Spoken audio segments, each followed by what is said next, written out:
SDO Siargao, kalidad na edukasyon sa tanan panahon.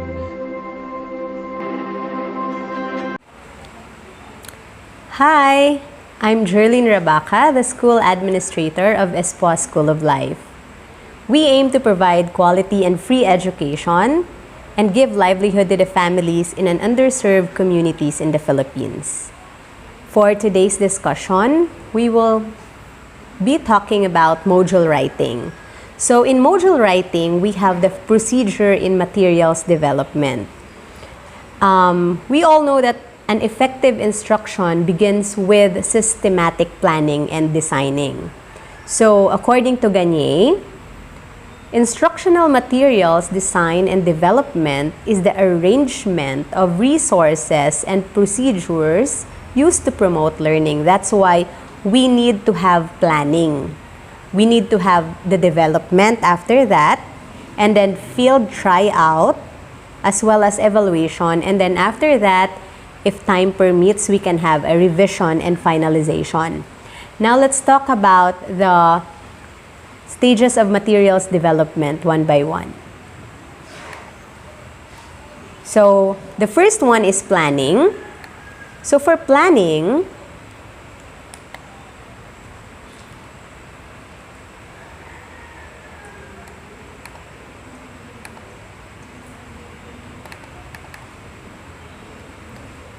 planning is the preparatory period. This is where everything begins. So we need to decide on the unit theme that we want, and we need to formulate the unit goal and specific objectives for each lesson or subtopic.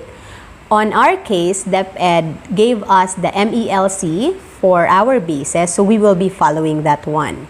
And then after that, we need to determine the competencies of the target users. So in MELC, it is already given, as you've seen in the example below. So for the planning, we just need to understand and comprehend on the specific details that is in MELC. So next is we need to, of course, when we determine the competencies of the target user, you'll know the skills that they need. So that is very important. And of course, we need also to use the materials effectively. This will ensure the appropriate difficulty and levels of the materials we will be using. Because if we don't do the first stage in planning, which is deciding on the unit theme, unit goal, and specific objectives, and determining the competencies, maybe the next steps will go wrong, especially on the materials that we will be using in our modules. So that's planning. Next one is development.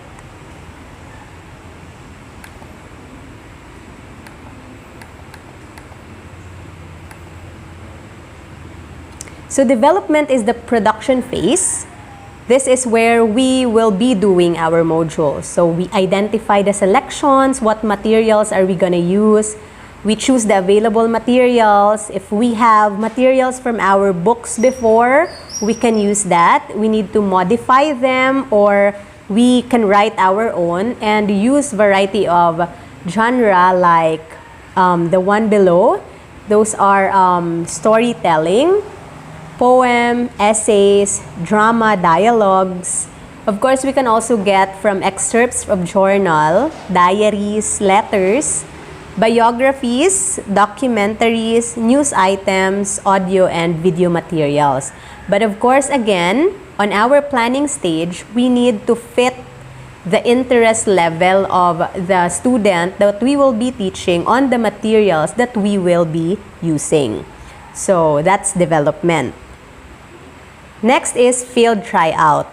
In field tryout, we are evaluating by observing the potential users as they go through and they scan our instructional materials. So we should prepare evaluation checklists to guide us in recording the reactions to the materials, because the reactions, the kids and students' reaction is very important when we keep track on the evaluation, because we can see how they react to the modules that we are giving to them? Do you think it is interesting, it's engaging? How does their face looks like when they are scanning those materials that we gave them?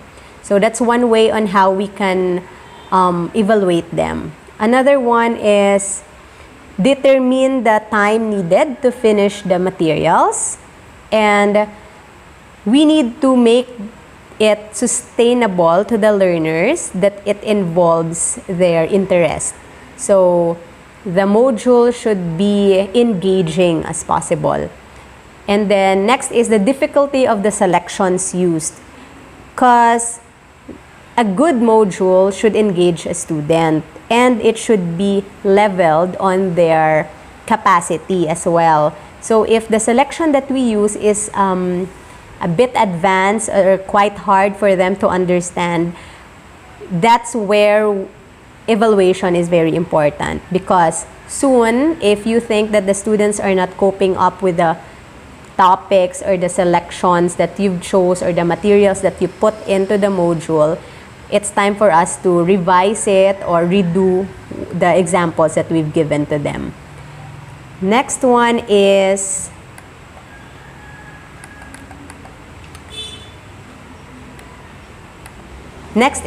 evaluation. So in evaluation, we need to check if the materials are effective for the students. So external evaluation of the materials may be done by teachers handling the same grade level you are working on. So provide them with the criteria for evaluating your materials. So we can have the example of the evaluation checklist that you can have is a 3-point rating scale, or a checklist, or a 3-level comment. So for example, is it super okay? Is it not so okay? Or should it needs revision? And then if it needs revision, or the kid says it's quite hard for them to understand, you ask them which part, because of course we will not revise all the content of the module that we made. So we must ask them which part are they having difficulty with. So that's for evaluation.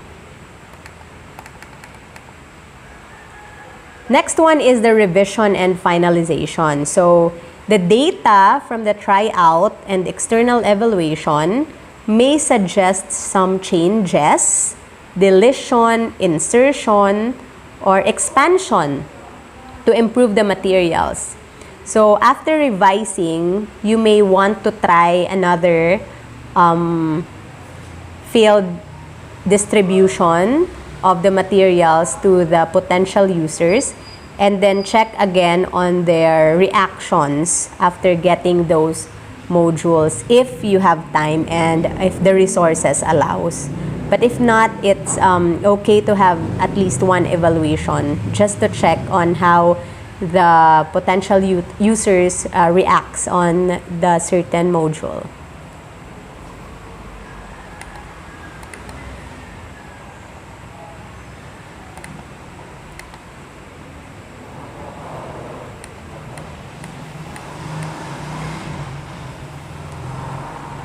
So here is the Assure model. So we have A for analyze your learner, which all of you teachers knows this already, I know. But we need to, clear these things up, because now is, we will not be doing face-to-face anymore. It's modular based. So this time, this is very much needed in doing our module. So you need to assess your students' needs. So how? We need to know their age, their grade level, their gender, and then their entry competencies, if they are readers or not. Because if they're not a reader, maybe we can put more photos, pictures, and prints. If they are readers, we can put reading materials already. Or what is their learning style? So that's for the analysis of the learner. Next one is letter S. S is state your objective. So we state what your student are expected to do. So what do we want our student to do after reading this module? We need to be very clear on that. And then the condition of performance, and then the degree of acceptable performance. Because if we say that the student should learn a certain topic, learning is a very broad word. So we need to be very specific on what is the conditions of the performances of the kids, and to what degree is the acceptable performance, or what is the passing grade, what is the passing score. So it should be clear. Next one is letter S, select your methods and materials. So select from available materials, modify existing materials, or design new materials and methods. So it's very important for us to have a lot of references, or if you don't want to copy the references of other books, we can make our own. It depends really on how you feel your module will flow. So if you want your module to be personalized, because you know that you know your students' capacity, you can make your own. But if you think that the available resources, like the textbooks before that DepEd have, we can of course use that. Next is letter U, use the materials. Of course, when we make our module, we need to make sure that we will be using it. So, and also we prepare the equipment, the facilities needed. So after doing the materials, of course, we need to preview that on how do we deliver the modules to the students. Or, of course, we cannot do face-to-face, so we cannot teach them personally. So they need to know how to properly use the materials. So that is the use of materials. Next one, require learner participation. So it includes activity that will require your student to process knowledge, apply skills, and receive feedback. So in here, we don't just want to make a module based on what we want, but also we make module based on what our student needs, of course. So it should be engaging. Next is evaluation and revise, letter E. Find out if objective were realized. So was the objective okay? Was it specific? Was it clear? If the methods and materials were effective, then revise accordingly if it really needs revision or you need to add something more.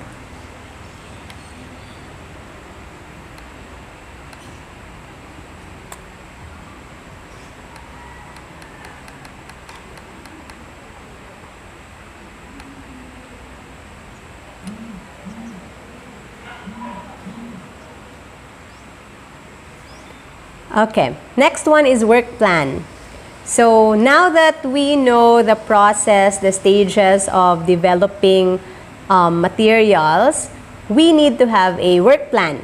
So this is very ideal, but of course you can revise this. You can do it on your own pace, or your school can do it on your plannings. So number one is planning. So what is the ideal thing to do during the planning? It's number one, identify your theme or the unit. Next is determine the scope and sequence. Also state your goal and objectives and know your target users. So of course, we have different teachers on different grade levels. So those people can go together and do their plannings, and other grade levels can also meet together and have their own work plan. Next one is development. So choose the reading selections. Again, this should be appropriate on the level and capacity of the students. Next, determine their readability. So can they read or they can't? Are they independent readers or non-readers? We need to know that, because in module, it is designed as individualized learning. So we don't know also if the parents would be able to, teach them, or the parents are can read or can write as well. So we need to determine if the students can read or cannot. Next, so structure learning activities. We need to structure our learning activities based on a smooth flow. So we just don't put learning activities that is not connected to the topic, or not that engaging, or we just think that, oh, this is good to put, so let's put this. Of course, in developing, we structure learning activities. So next is develop instructional materials and assessment devices. In a modular approach, we cannot see our student answering the assessments that we are giving them. So we need to make sure that it is properly planned and properly developed, because we're not sure if the parents are the one answering it, or is it really the kids, or are they really learning? So it needs to be more practical and engaging. Next is the field tryout. So the ideal work plan for the field tryout is, number one, to prepare an observation guide. So if you give the modules to the students, how would you evaluate them based on their reactions? Next one is try the materials with potential users to determine if it's difficult, or it's easy, or it's just right. Or is it interesting? Is it engaging? Or is it effective and efficient? So basically, for the tryout, this might or can happen before, of course, we start our classes, because we wanted to make sure that what we will really give to our student is the right module for them. Next one is evaluation. So in evaluation, we develop criteria for evaluation, and then we ask experts to evaluate the materials. Of course, we will not ask science teachers to evaluate Filipino lessons, or language to mathematics. So we ask experts if we can and if the resources will allow us. Next one is the revision and finalization. So if we see that there's disalignment in the module and in the learner, we try to revise and finalize. That's why we field try out before the start of the classes, so that we can revise and finalize before we distribute it to the crowd.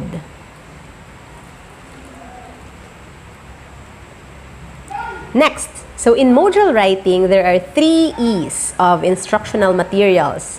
Number one, it should be economical.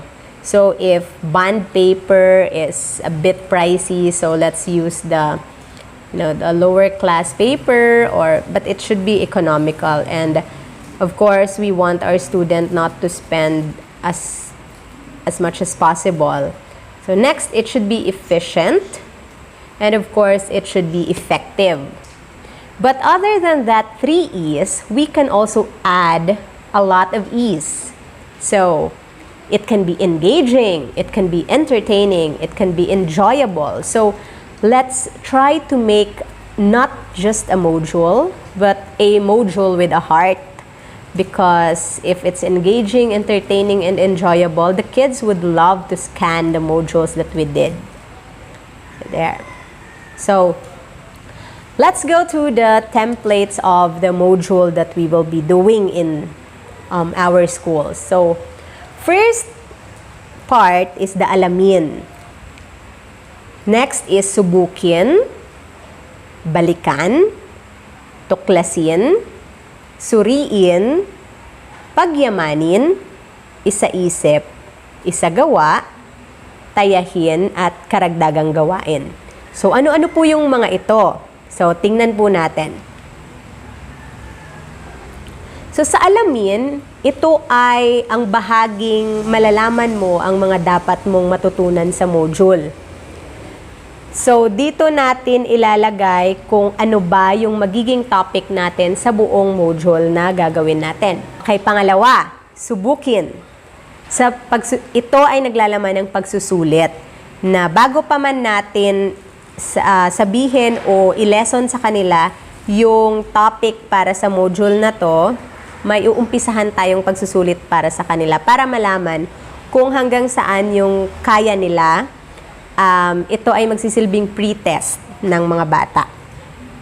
Number 3 ay balikan. Ito ay maikling pagsasanay o balik-aral upang matulungan kang maiugnay ang kasalukuyang aralin sa naunang leksyon. Kasi po, para magkaroon ng continuity, ang ating tinuturo, kailangan po nating balikan or i-review muna yung mga bata sa previous topic na natutunan nila. Tsaka tayo pupunta or papasok sa next topic natin. Next is tuklasin.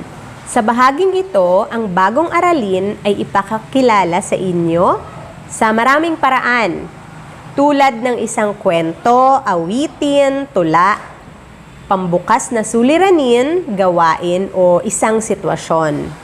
So, dito, kailangan maging resourceful ni teacher na marami siyang alam na kwento or makakapaghanap siya ng tula o ng awitin na makakarelate yung mga bata. So, halimbawa, kinder ito, hindi naman natin pwedeng bigyan ng OPM song. So, dun muna tayo sa Twinkle Twinkle Little Star, mga ganong level ng mga songs. So, next, suriin. Sa seksyong ito, bibigyan ka ng maikling pagtalakay sa aralin. Dito na po yung lesson proper natin. Layunin nitong matulungan kang maunawaan ang bagong konsepto at mga kasanayan. So, dahil nag-review na tayo, nagkaroon na rin tayo ng introduction sa pamamagitan ng tuklasin, ngayon, dito na natin ipapasok kung ano yung bagong konsepto at mayroong deepening of lesson na mangyayari sa suriin. Ang susunod po ay pagyamanin. Binubuo ito ng mga gawaing para sa malayang pagsasanay upang mapagtibay ang iyong pag-unawa at mga kasanayan sa paksa. So dito po, itatanong na sa inyo kung ano yung mga na-lesson natin. Ang mga ilalagay natin dito ay pag-check kung naintindihan ba ng bata ang mga nilagay natin doon sa module natin. Susunod po ay isa-isip. Ang isa-isip ay naglalaman ng katanungan o pupunan ng patlang ng pangungusap o talata upang maproseso kung anong natutunan mo mula sa aralin. Isagawa. Ito ay naglalaman ng gawaing makatutulong sa iyo upang maisalin ang bagong kaalaman o kasanayan sa tunay na sitwasyon o realidad ng buhay. So, dapat po relevant sa pang-araw-araw nating ginagawa yung nilalaman nung part ng isagawa. Susunod po, tayahin. Ito ay gawain na naglalayong matasa o masukat ang antas ng pagkatuto sa pagkamit ng natutuhang competency. Susunod, karagdagang gawain. Sa bahaging ito, magdadagdag tayo ng mga gawain kasi gusto po nating madagdagan yung assessment nila or kung mga may kailangan pa ba tayong itanong doon sa tungkol sa module. Next, susi ng pagwawasto. Ito iba pag-uusapan nyo naman kung nais nyong ilagay ang parting ito kasi syempre baka makita ng mga bata at kopyahin na lang yung sagot. So, nasa sa inyo po yun.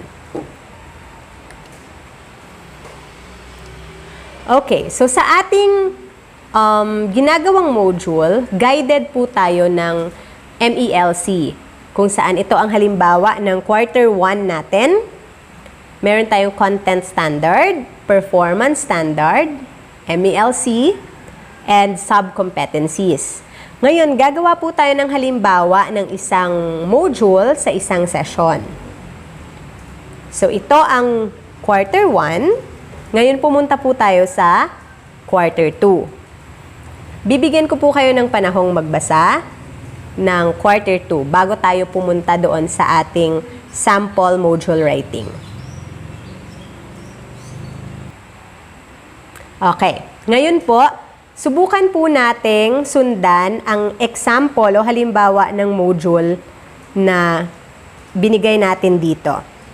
So, dun sa module 1, maaari mo siyang lagyan ng topic, main topic na sino ba ako? Kasi mas tumutukoy ito sa pagkatao ng isang tao, pagkilala sa kanyang pagkatao. So, pwede nating gawan ng title na sino ba ako? Who am I?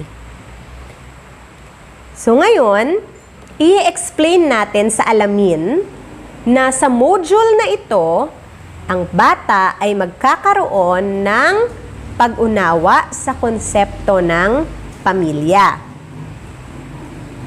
Ngayon, ilalagay po natin kung gusto nating isang linggo or sa isang linggo gusto nyo ng 5 topic or 4 na topic base doon sa MELC na meron tayo, pwede nyo pong i-subcategorize yung bawat topic na meron tayo. So, dito ang ginawa ko for session 1 ay ako at ang aking sarili. For session 2 naman, ako at ang aking pamilya. Sa session 3, ako at ang aking komunidad. At sa session 4, sapat ako. So, yun po yung mga itatakal ninyo sa loob ng isang linggo. So, pwede nyo pong lagyan ng main title, yung theme ninyo, para po mas klaro kung ano at specific talaga yung ililesson natin araw-araw sa mga bata. So, sunod. So, sa session 2 po ang ating i-discuss. Ako at ang aking pamilya. So, ang content standard ay ang bata ay nagkakaroon ng pag-unawa sa konsepto ng pamilya. Habang ang performance standard po ay ang bata ay nakapagpapamalas ng pagmamalaki at kasiyahang makapagkwento ng sariling karanasan bilang kabahagi ng pamilya. Sunod. Ang most essential learning competency natin ay nakapagpapamalas ang pagmamalaki at kasiyahang makipagkwento ng sariling karanasan bilang kabahagi ng pamilya. Sa sub-competencies po natin, meron tayong una, unawain ang konseptong pamilya. Pangalawa, na ilalarawan ang mga karanasan na may kinalaman sa pagtutulungan ng pamilya at paaralan. Number 3, letter C, pag-usapan ang mga miyembro ng pamilya, mga alaga, mga laruan, mga pagkain o kaya mga miyembro ng komunidad gamit ng iba't ibang pang-uri. So ngayon, meron tayong isa dyan, yung pang-uri. Kaya dapat po naka-incorporate din yung pang-uri doon sa topic natin na ako at ang aking pamilya. Ngayon, yung next na part po ng ating module ay subukin. Ito ay halimbawa lamang, hindi na cover dito yung lahat ng nabanggit sa unang page natin. So, susubukin, sasagutan natin ang mga sumusunod na tanong kasi ito po ay pre-test. So, halimbawa nito ay, syempre maglalagay po muna tayo ng direksyon kung paano gagawin ng bata yon. Ang susunod nun ay magtatanong na tayo. So, pang-ilang bilang ka sa inyong pamilya? Kasi mahalaga yon, maraming bata ang hindi nakakaalam kung pang-ilan ba siya sa family nila. Pangalawa, ano ang paborito mong gawin kasama ng iyong pamilya? So, dito may involvement na yung family sa kanyang pag-iisip. So, susunod po natin na part ay balikan. So, yung balikan, sino ako or yung who am I? So, ang nakaraang aralin, sasabihin po natin dito kung ano ang kahalagahan ng nakaraang aralin at kung paano siya maikokonekta doon sa bagong aralin. So, yun po ang isusulat natin. Ito ang halimbawa. So, sa nakaraang aralin, ang kahalagahan ng iyong pangalan ay, so, isusulat po or dudugtungan natin. Or pwedeng mahalagang malaman at isapuso ang kahalagahan ng ating pangalan upang mas makilala natin ang ating sarili. Kasi syempre, kung binubuli ka o tinutukso ka dahil ang pangalan mo ay hindi ganun kaganda, so at least mailagay po natin sa utak at puso ng mga estudyante natin na lahat sila ay unique o mahalaga po ang kanilang mga pangalan na dinadala.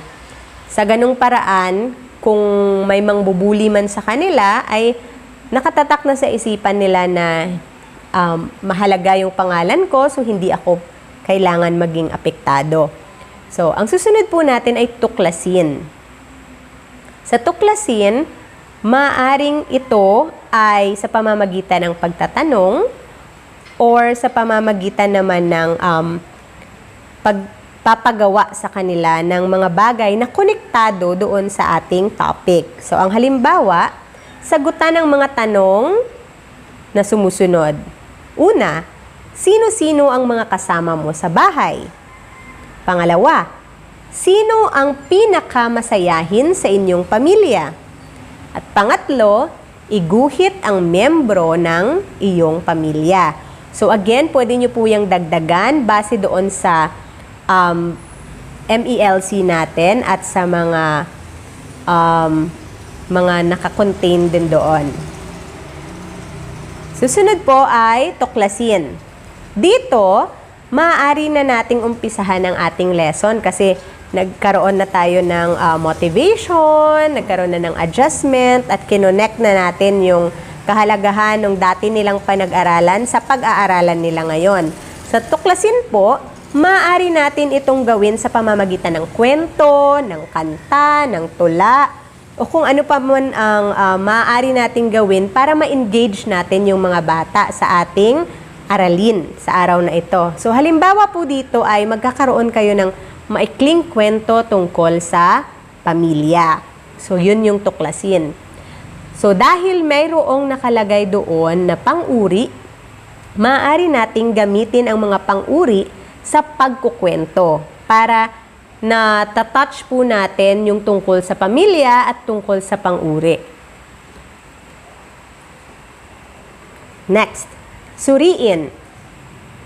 So sa suriin po, dito natin ilalagay kung ano yung kahalagahan ng lesson natin. So halimbawa dito ay ang pamilya ay binubuo ng ama, ina, ng anak, or kung ano pa man po ang gusto nyong idugtong.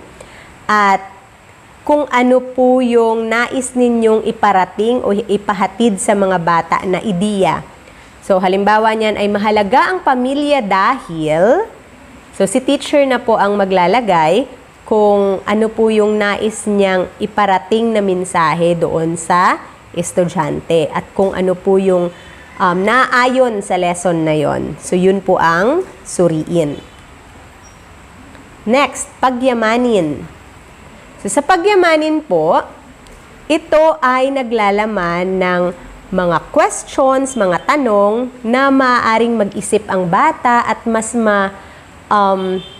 maintindihan niya kung ano ba yung aralin sa araw na iyon. So halimbawa dito, sino-sino ang mga kasama mo sa bahay? Iguhit ito sa loob ng 5 minuto. So dito magdodrawing na yung bata, hindi lang siya nagbasa, kundi ngayon, siya na mismo yung gumagawa, ini-involve na natin siya. Next, isa-isip. Dito sa isa-isip, ito yung mga bagay or mga kailangan nating tandaan sa ating lesson. Maaaring ito ay nasa fill in the blank or punan ang patlang. Halimbawa, ang patlang ang tinatawag na ilaw ng tahanan. So kung na-discuss nyo po yun or napag-aralan doon sa inyong kwentong ginawa, maaari nyo siyang itanong dito. Ang pangalawa, ano ba yung pang-uri? Pwede po siyang pangungusap. So una, pwedeng fill in the blank. Next, pwedeng statement. So, ang pang-uri ay salitang ginagamit tuwing naglalarawan o nagbibigay turing sa pangalan o panghalip. Maaari din po siyang sila ang sumagot doon sa isa-isip. So, mahalaga ang pamilya dahil sila ang ating nakakasama araw-araw. So, or pwedeng mahalaga ang pamilya dahil, tapos sila po ang pasagutin natin. So, sa isa-isip po, pwede siyang iba't ibang approach para lang malaman natin. Pwede siyang teacher ang nagbibigay kung ano yung gusto niyang target ng bata na matutunan, or pwedeng bata ang sumagot. Yun po yung ating isa-isip para po matandaan nila. Susunod, isagawa. So, ito ay gagawin nila on a practical note. So, yung nakikita nila araw-araw or komunidad or kung anything na involved sila doon sa ginagawa nila, yun yung isagawa. So, halimbawa, gumuhit ng larawan ng iyong pamilya at ang madalas nilang ginagawa. So, kasali ka doon kasi ikaw yung nakakakita sa pamilya mong yun, so alam mo. Kaya may excite yung bata kasi dito, kasali siya doon sa ginagawa niya. Ang susunod po ay tayahin. So, sa tayahin naman, dahil tapos na natin ang buong module, ang gagawin naman natin dito ay magkuquiz na or meron ng pagsusulit na mangyayari para makita natin kung natuto nga ba yung mga bata. So, halimbawa nito, dahil kailangan nating matutunan yung pang-uri, pero kailangan din nating matutunan yung tungkol sa pamilya, pagsasamahin natin sila ngayon, i-integrate natin yung family at yung pang-uri. So, halimbawa, mabuting tao ang aking ama. So, piliin ang pang-uring ginamit sa pangungusap. Ano po yon, mga teacher? Okay, number 2, tahimik ang aming bahay. So, ano ulit ang pang-uring ginamit sa pangungusap? And number 3, kapag nagluluto si nanay, busog silang lahat. Kayo na po yung sumagot. Ano po yung pang-uring ginamit natin sa pangungusap? So, ang susunod po ay ang karagdagang gawain. So, sa karagdagang gawain, magdadagdag tayo ngayon ng mga gagawin ng mga bata para kung hindi kayo satisfied sa mga sagot nila sa unahan, baka hindi lang nila yun naintindihan at maging basihan nyo yung karagdagang gawain kung sakaling nakulangan kayo sa puntos nila, pwede kayong magdagdag dito or baka mas maintindihan nyo kung ano yung pangangailangan nila dito sa karagdagang gawain. So, halimbawa, gamit ang mga pang-uri, bumuo ng pangungusap tungkol sa pamilya. So, dito nagbigay lang ako ng 4, pero bahala po kayo kung nais nyo magbigay ng mas marami. Halimbawa dito, masunurin, magalang, mapagbigay, maalalahanin. So, gagamitin nyo ng mga bata. Kapag nasagot to ng isang bata na mas magaling, so, malamang mataas po yung high level yung capacity niya sa pagsagot ng ganito. Pero kung may mga bata na hindi makasagot nito, maaari natin ngayong i-revise yung module natin sa mas level nila na knowledge. Okay. So, ang susunod po natin, kailangan ngayon po nating alalahanin din na sa paggawa ng questions sa ating module, kailangan na sa iba't ibang level din tayo ng pag-create ng ating mga itatanong. So, nandito po ang basihan ng Bloom's taxonomy. So, we have the old version ng 1956 at meron po tayong new version from 2001. So, sa new version po, ang pinaka-mababa ay remembering o pag-alala. Dito, ang mga tanong lamang ay sino, saan, kailan, ilista, at ano. Kapag yun po ang mga verb doon sa ating mga tanong, yan po ay remembering. Pero hindi natin maaring gawin na lahat ng question ay remembering lang. Ito po ang kalagahan ng discussion natin ngayon. Kasi syempre, may mga bata po tayo na mas mataas yung level nila, meron din namang mas mababa. So, kailangan gawin natin siyang equal para ma-cater po natin lahat ng ating mga estudyante. Yung pangalawa ay understand o pag-unawa. Sa understand naman, dito po natin maririnig ang mga tanong na bakit. Ipaliwanag, paano nagkaiba or paano nagkatulad, or ibigay ang buod at ilarawan. Yun po ang ating understanding or pag-unawa. Ang susunod po ay application or gamitin. Yun po ang ating pangatlong level sa Bloom's Taxonomy. So, anong aral ang iyong natutunan? Magbigay ng halimbawa sa totoong buhay, gamitin sa pangungusap, ipakita kung paano at lutasin ang suliranin. So, yan po yung mga question na pwede nating gamitin kapag tayo po ay gumagawa ng mga tanong sa ating mga tayahin or pagsusulit natin. So, that is for application. Ang susunod po ay analyze o pag-aralan. Dito po, nakikita natin or naririnig ang mga tanong na magbigay ng halimbawa. Ano pa ang kulang? Ano ang dahilan? Ano ang maaaring mangyari? Ilarawan? Gumawa ng chart at diagram? O kaya'y paano nangyari ito? Ang susunod po natin ay evaluate or suriin. Tama ba sa iyong palagay? Ano ang iyong gagawin? Kathang-isip ba ito o totoong pangyayari? Sa evaluation po or sa evaluate, dito po natin na-check kung meron ng judgment yung bata. So ito yung mga question na nag-a-appear doon sa ganitong level. At ang pinakamataas po ay create or paglikha. Dito naman po ay nakikita natin yung mga tanong na mga pinapagawa na gaya ng lumikha ng tula, lumikha ng awit, lumikha ng kwento, lumikha ng salaysay, ng dula, o di kaya gumuhit, sumayaw, magbigay ng ibang pamagat, magbigay ng ibang katapusan ng kwento, gumawa ng isang proyekto, magbigay ng solusyon, o magbigay ng makabagong pamamaraan. So, dito po sa create, ito po yung pinakamataas natin at dito natin makikita kung ang bata ay ready ng mag-think outside the box o gumawa ng kanyang sariling direksyon kung ano man po yung kinakailangan ng isang aralin. So, naway may natutunan kayo sa ating module writing and kung meron po kayong tanong, feel free to ask question at willing po ako to answer everyone's question. Maraming salamat sa pakikinig.